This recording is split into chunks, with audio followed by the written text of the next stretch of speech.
I simply shared with him my previous experience with outside vendors or outside promoters to do this. And again, we all have our stories, but nonetheless, it was like, no, I'm not quite sure, but you could probably recommend it by Dr. Albright.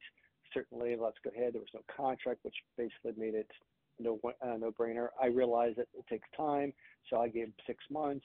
They did 6 months. They produced. Again, remember, it's a mutual agreement. John said, you know what, we'll produce the leads.